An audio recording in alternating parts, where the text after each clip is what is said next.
নমস্কার, কেমন আছেন সবাই? সুতপা রান্নাঘরে আপনাদের সকলকে স্বাগত জানিয়ে আজকে আবার একটা নতুন স্বাদের রেসিপি নিয়ে আপনাদের কাছে হাজির হয়েছি। তো আজকে বানাবো তালের কেক। এজন্য আমি তালের পাল্পটাকে আগে থেকে রেডি করে রেখেছিলাম, অল্প একটু চিনি দিয়ে ফুটিয়ে নিয়েছি।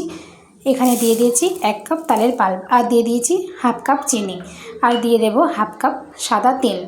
দেওয়ার পর সমস্ত উপকরণগুলো একসঙ্গে ভালোভাবে মিশিয়ে নেব। তো দেখুন, আমি সাদা তেল দিয়ে দিলাম, চিনি দিয়ে দিলাম, তালের পাল্পটাও দিয়ে দিয়েছি। এরপর এই 3টে উপকরণ একসঙ্গে নেড়েচেড়ে একটু মিশিয়ে নেব। পুরো ভিডিওটা দেখার জন্য আপনাদের কাছে অনুরোধ রইল। আর আমার ভিডিওটা কেমন লাগলো অবশ্যই একটা কমেন্টে জানাবেন, আর যদি ভালো লাগে তো অবশ্যই একটা সাবস্ক্রাইব করে পাশে থাকবেন। এরপর দিয়ে দিচ্ছি 1.5 কাপের মতো ময়দা।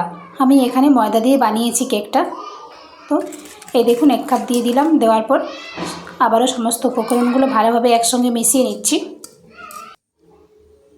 তো 1.5 কাপের মতো ময়দা দেওয়া হয়ে গেছে। এরপর দিয়ে দেব পরিমাণ মতো দুধ। তো অল্প একটু দুধ দিয়েছি। দুধ দেওয়ার পর আবারও সমস্ত উপকরণগুলো একসঙ্গে ভালোভাবে মিশিয়ে নেব। অল্প অল্প করে দুধটা দেব, পুরো দুধটা একেবারে দেব না। তো অল্প অল্প করে আমি দিতে দেখেছি। তো দেখুন ব্যাটারটা রেডি হয়ে গেছে।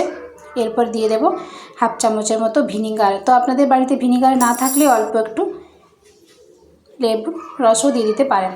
এরপর দিয়ে দিলাম 1 চিমটের মতো নুন। এরপর দিয়ে দেব একটা ইনো। দেওয়ার পর সমস্ত উপকরণগুলো একসঙ্গে আবারও ভালোভাবে মিশিয়ে নেব।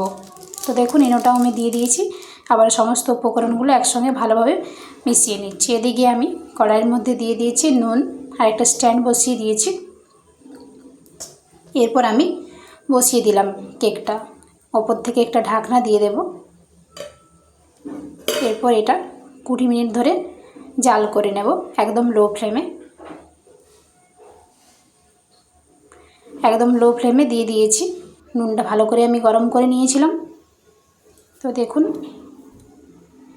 প্রায় 15 মিনিট হয়ে গেছে।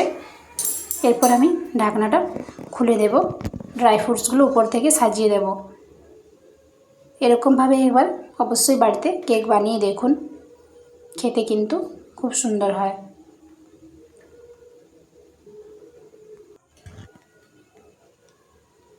তো দেখুন ড্রাই ফ্রুটসগুলো আমি ভালোভাবে সাজিয়ে দিচ্ছি। এই তালের কেকটা খেতে কিন্তু জাস্ট অপূর্ব হয়। তালের নিজেরই একটা গন্ধ থাকে, আর এত সুন্দর ফ্লেভারটা আসে, দারুণ। তো অবশ্যই একবার বাড়িতে ঝটপটে বানিয়ে ফেলুন। দুর্দান্ত স্বাদের রেসিপিটা খেতে কিন্তু খুবই সুন্দর হয়। তো ঝটপট বানিয়ে ফেলুন এই দুর্দান্ত স্বাদের রেসিপিটা। তো দেখুন আমি এখানে কাজু কিশমিশগুলো ভালোভাবে সাজিয়ে দিয়েছি। তো আপনারাও ঝটপটভাবে বানিয়ে ফেলুন তাড়াতাড়ি।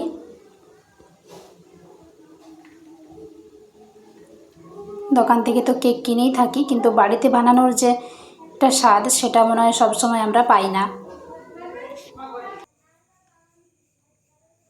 তো ড্রাই ফ্রুটসগুলো দেওয়া হয়ে গেছে। এরপর আবার ওটা ঢাকনা দিয়ে ঢেকে দেব 5 থেকে 7 মিনিটের মতো। তো আমার এখানে 7 মিনিট হয়ে গেছে। তো দেখুন কেকটাও রেডি হয়ে গেছে। তো আমি একটা চামচ নিয়ে দেখে নিচ্ছি কেকটা রেডি হয়েছে কি না। তো কেকটা একেবারে রেডি হয়ে গেছে।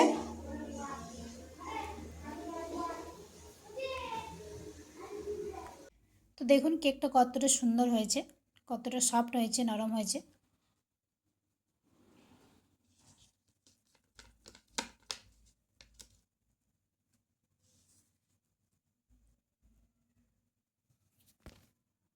কতটা সুন্দর হয়েছে দেখুন।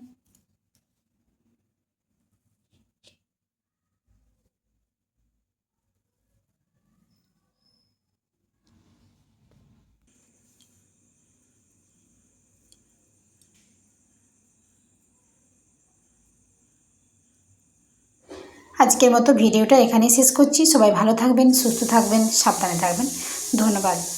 আর আমার রেসিপিটা কেমন লাগলো অবশ্যই একটা কমেন্টে জানাবেন।